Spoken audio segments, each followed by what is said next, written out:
Hello, it's Marta from Panacea Digital, and in this video I'll be breaking down the UX design patterns in an application called Noom.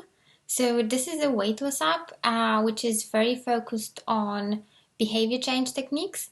So the main functions of this app is kind of a guided educational and behavior change program, which includes sort of nutrition and healthy eating education, and also some behavior change prompts and nudges throughout, kind of incorporated throughout this program. And the second most important part of this app is food tracking. So they're kind of combining education and behavior change with food tracking. So as you can see, this app scored really high in my UX checklist, with everything being in green with the 78% overall score for the app. So that's really good. We can definitely learn some really good ideas from this app. The highest scored sections are tracking and health guidance, which makes sense because that's the two main functions of the app as well. So let's have a look at some best practice we can learn from this app. Starting with the onboarding flow. So the first part of the onboarding flow is typical, similar to what a lot of other health apps are doing. So they're getting the user to set some initial health goals and also collecting some basic information about the user that they will use to personalize the content within the app. But the two things that are worth calling out here, the first one is the slider where the user can set their weight loss speed.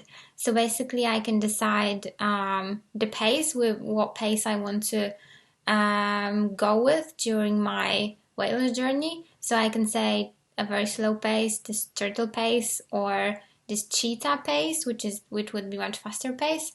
So that's really good example of using this autonomy principle. So giving the user the chance to decide how much effort they want to put into their health improvement journey. So there will be people coming to this app with different levels of motivation. So some people will be very motivated and kind of ready to take a bigger steps, and maybe, they'll be happy with bigger restrictions. But there'll also be people that maybe they're ready only for small steps. So having this choice and the ability to decide how much effort they are ready to put into this health improvement journey is a really good way of tapping into this autonomy principle, which is very important from both UX and usability perspective and the kind of motivational theory perspective as well. So people need to feel in control of their journey, and they need to feel like they're making their own choices. So this is one very good example of how this principle is used in this app. And the second thing that's worth calling out here is providing an estimate of when the user can expect to meet the goal. And again, this is just allowing them to be prepared for this journey and know what to expect, and also setting the right expectations. So that also can really help them on this journey, especially when, if they kind of losing motivation on it, or it's getting difficult halfway through that journey. They know that it's part of the process. They know that it doesn't mean that they're doing something wrong. Basically, they will know that they're still on pace to reaching that goal. A small improvement that could be made here would be displaying these two on the same screen actually. So if this estimated completion date was displayed directly below the slider, and it could actually dynamically change based on the selection I made here in the slider, that could be also a really good way to actually help the user make that decision. So right now, if I'm using the slider, I don't really know what that means. So I can change it from the turtle to the rabbit or the hare or to the cheetah, but I'm just kind of making an educated guess of what that might mean. If this estimated completion date was displayed on the same screen and dynamically updating, then that would give me a much better idea of what that means, and it would help me to make a decision of which pace is actually good for me. The app then goes on to a more detailed questionnaire that they will then use to personalize the content within the app. So first of all, it's obviously a very good idea to personalize the content based on the information that the app collected from the user. So here they are doing that based on some basic demographic information and also my current nutritional habits. And also they're asking about my current health conditions. So this is the type of information that they're using to personalize the content. And this is a best practice for two reasons. So the first one, personalizing the content based on specific situation that the user is in provides much more value to the user of this app.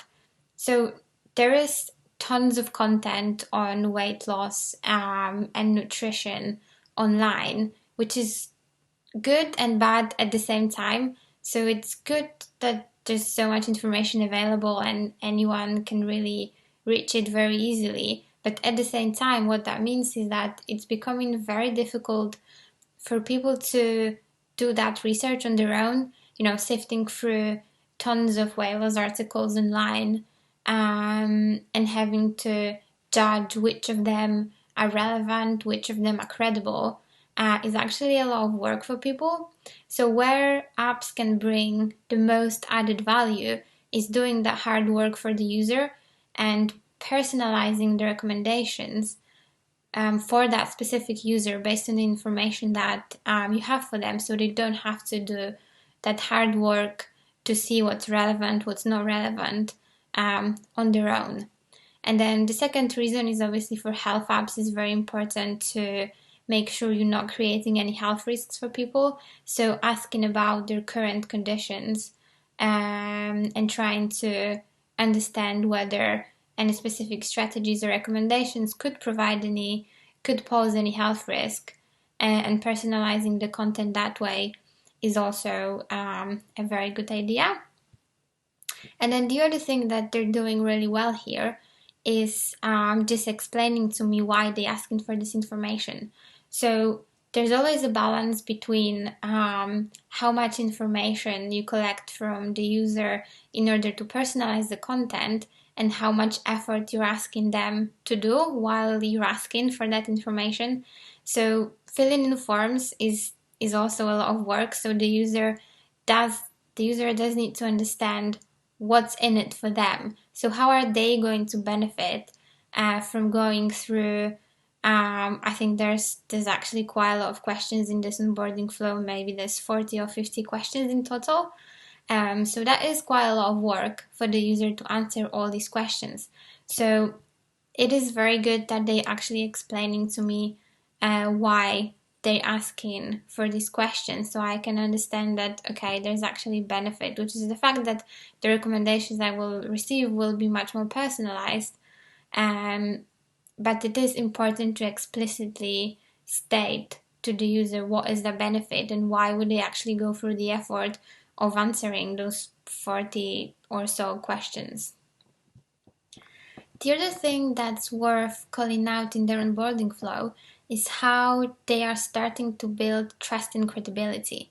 So this is related to, again, to the same point I made earlier about the amount of weight loss and nutrition content that the user can find online. Anyone can go on Google and search for weight loss or nutrition articles, and there's tons of them. And again, it's becoming very difficult for people to evaluate and judge on their own what's credible, what's relevant, and it's a lot of effort to actually do that.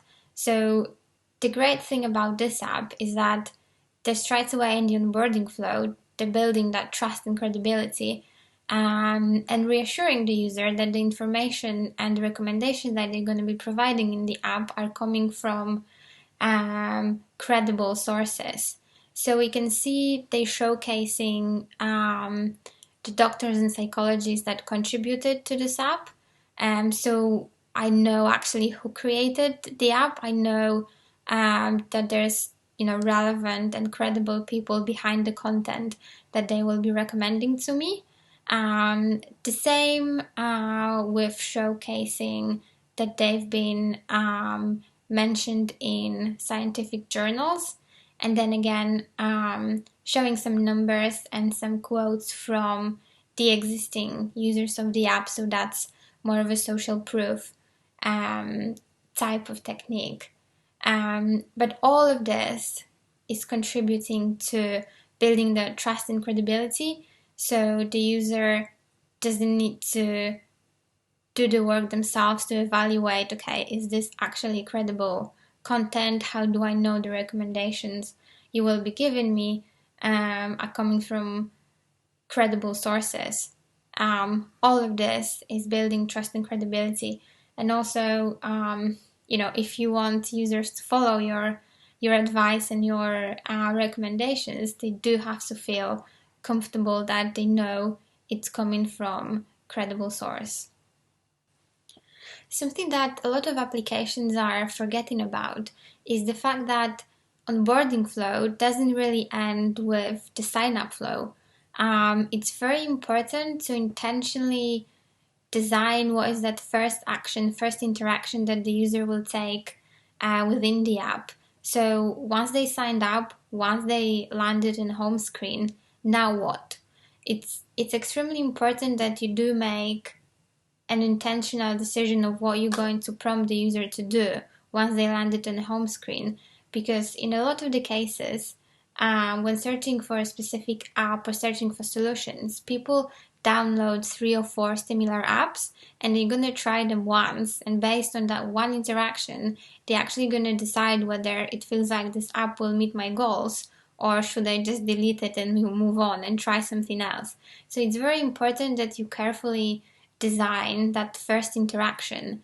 So it's not just, okay, I created my account, now I'm on the home screen, and now what? You don't want the user left there hanging and thinking about, okay, I don't really know what I'm supposed to be doing next. You want to intentionally prompt and design for what that first action is.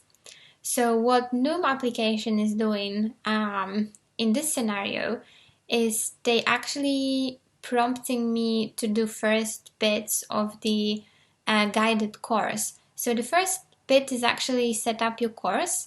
And this is the step here where they actually just asking me how much time I want to spend in the app, which is again tapping into that autonomy principle. So they're kind of doing 2 birds with the same stone here, which is giving me a sense of control, and I can decide how much time I want to spend in the app each day. But once I've done that, I can see that I've actually already completed a little bit of this course. So I've actually already took a little step, baby step, very small step, but I did take a step towards reaching my health goals. And then they're prompting me to just carry on with this guided course. And because I said I want to spend 5 minutes in this app, you can see that these are really tiny actions. It's 1 minute, 2 minutes, 2 minutes. They're really tiny actions that I can just really quickly click through.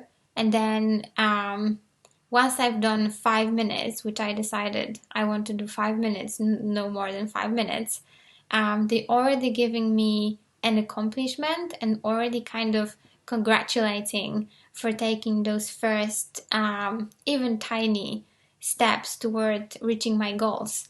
So what this is accomplishing is that after signing up to this app, within the very first interaction, within the very first few minutes of interacting with this app, first of all, I've already got some sense of satisfaction because I've already took some steps towards my health goals. I've already learned something new that will help me achieve my health goals. So I can already feel this initial sense of satisfaction from using this application. And it's also allowing me to understand how this application works. So I've already went through a couple of steps that are core steps, core interaction types in this application. So within the very first minutes of using this app, I know how it works. I get a sense of how it can actually help me. And I'm getting some sense of satisfaction. So it's setting a really good starting point for me to come back and want to use this application more in the future.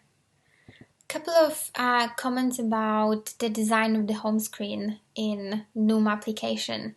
So this home screen is really brilliant in its simplicity. A mistake that I see quite often in other applications is that sometimes they're using home screen almost as like an advertising board for other sections of the app. So we have a situation where there's basically a featured content from all the different sections of the app, and it results in a home screen that's very busy and very cluttered. So there's so much going on, and all of those elements are competing for users' attention, and all of them look equally important. So what's happening is that when the user enters the screen like that, they really don't know what they should be paying attention to. There's so many things screaming for my attention, and they all look the same, equally important, that I really don't know what should be my next step. We can see in this application that it is a completely different scenario. So if we look at this screen, it's uber obvious what I should be doing next. So the fact that the steps that I already completed are grayed out, and the steps that are coming up next are also grayed out, and I can see this lock icon. And really this one step is the only step that looks active, and also, it looks a bit elevated, so it looks interactive. All of these small visual design decisions are contributing to the fact that when I land on the screen, all my attention goes to this next step in my course. And this is great because people have really limited attention span. So if there's 10 things in a screen competing for my attention, I can only pay so much attention to each individual element. So the chances that I'm actually actioning any of those elements are much smaller. Whereas if I enter a screen like that, pretty much 100% of my attention is directed to this one action I should take. This is a very intentional piece of design here that's really guiding the user towards the next step that they should take. So it's a brilliant design in its simplicity.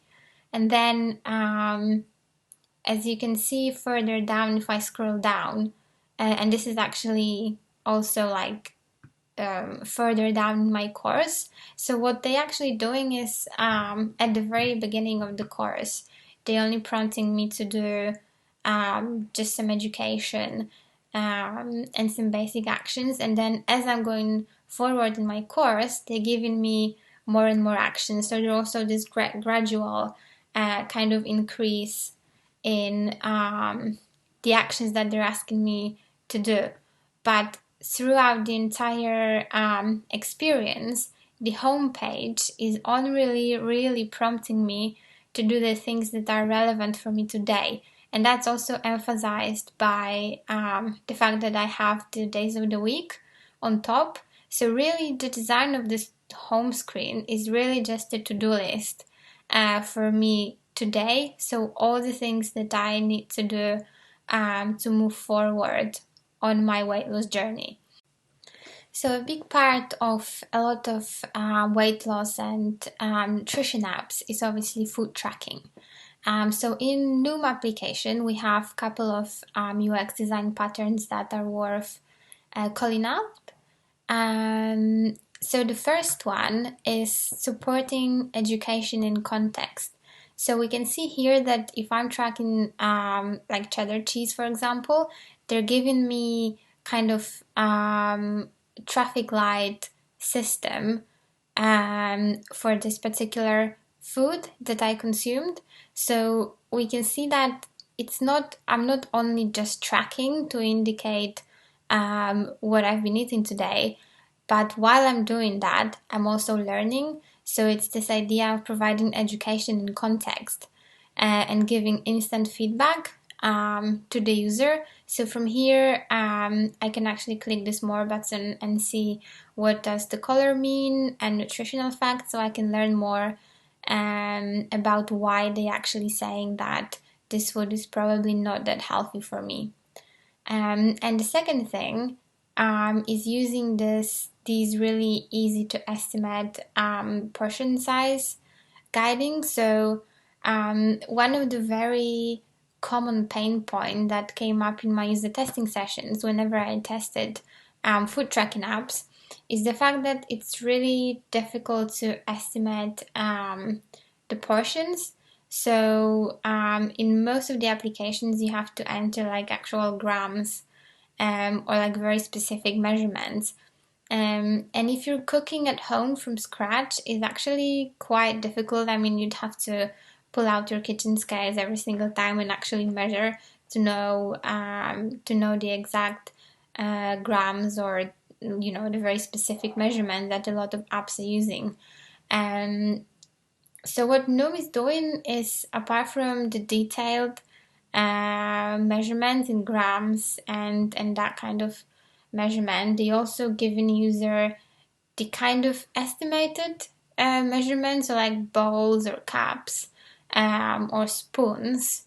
Which if you're cooking from home, if you're cooking at home from scratch, is much easier to just eyeball and just kind of estimate. But the reason why this is important is that tracking every day is actually a lot of effort. And if you want the user to do it on a regular basis and not get bored of doing it, you do want to make sure that it's really easy to do. So another example of Noom using this education in context principle is providing me with a breakdown of all the foods that are consumed within that day. So once I finish tracking my food, I can go into this analysis section, and they're actually going to provide feedback about the types of foods that I consumed in that day. So I can see the things that were green, the things that are in orange, and the things in red. So that's, again, a really good way of providing that education to the user. So not all of the educational content has to be within the guided program or article or whatever the format that the app is using to provide education. It's also a very good idea to provide bits of that educational content in context, so as the user is going through their day and tracking their food, they can see the breakdown and the feedback straight away in context. So just getting that instant feedback about directions will really help them kind of assimilate that knowledge into their everyday routines.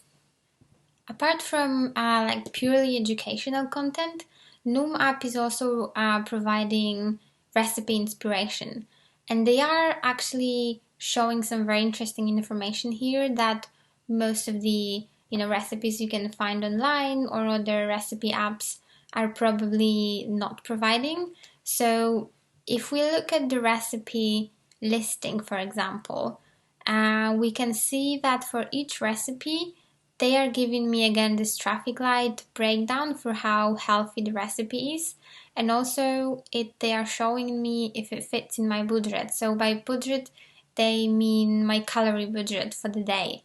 So that's very important. First of all, again, it's this education in context principle, but also if I'm coming to this page and start browsing through all of these recipes, this app might have like 100 recipes, let's say.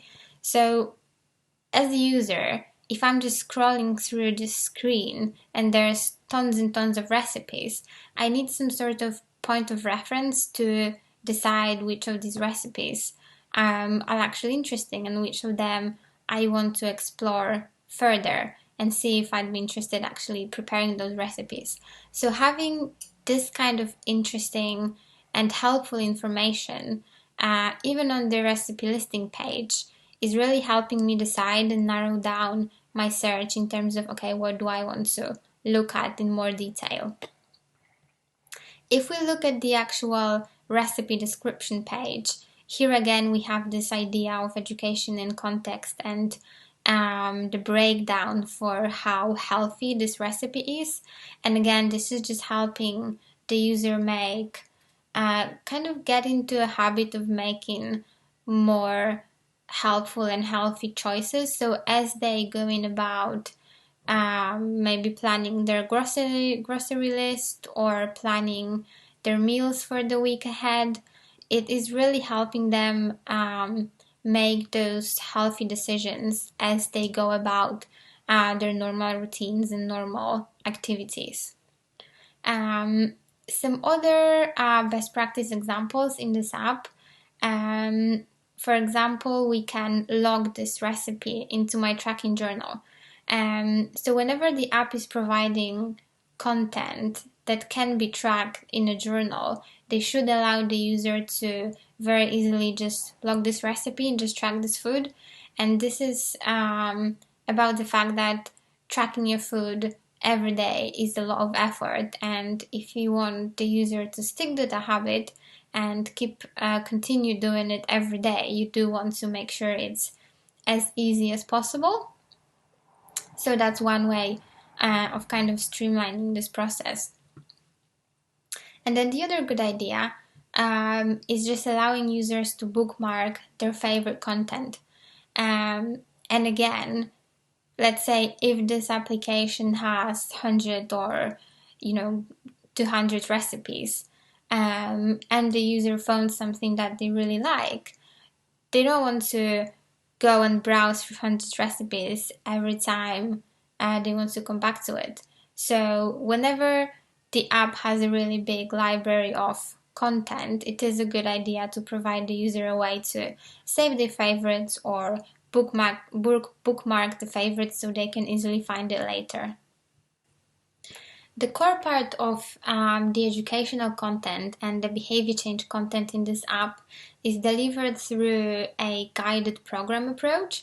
So the way this program works in this app is that on the home screen, the app will recommend like 3 to 4 mini chapters from the program for the user to go through each day. And each mini chapter is a combination of a little bit of knowledge and theory and some practical exercises. So this is kind of the vehicle the app is using to deliver that behavior change journey to the user through the app.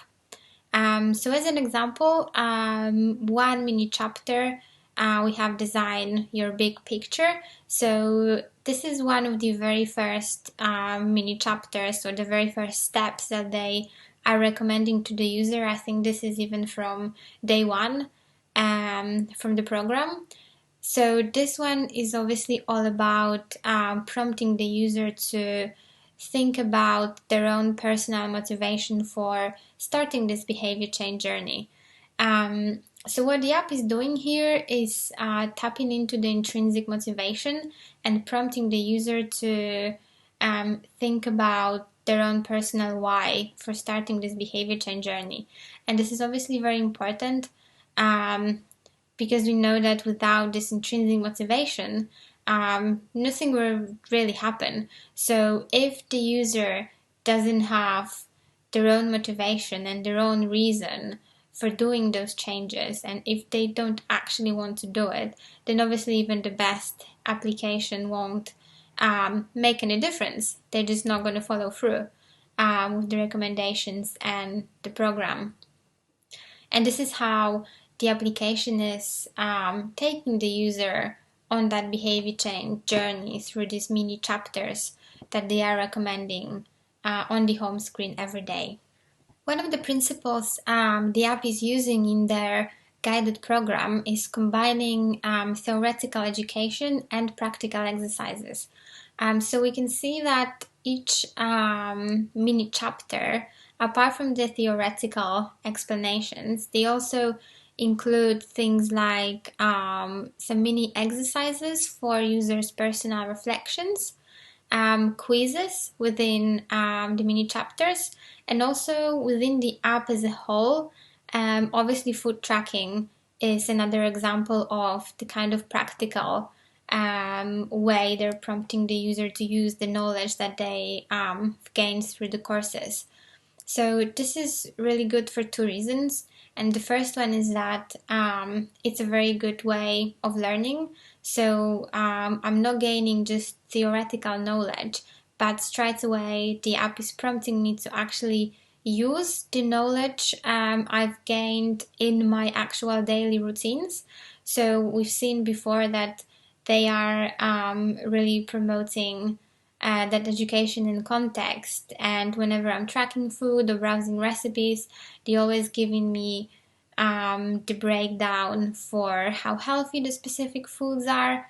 So that's a really good way of learning, because I can use the skill, the practical skill that I've learned in my daily life and in my everyday routines.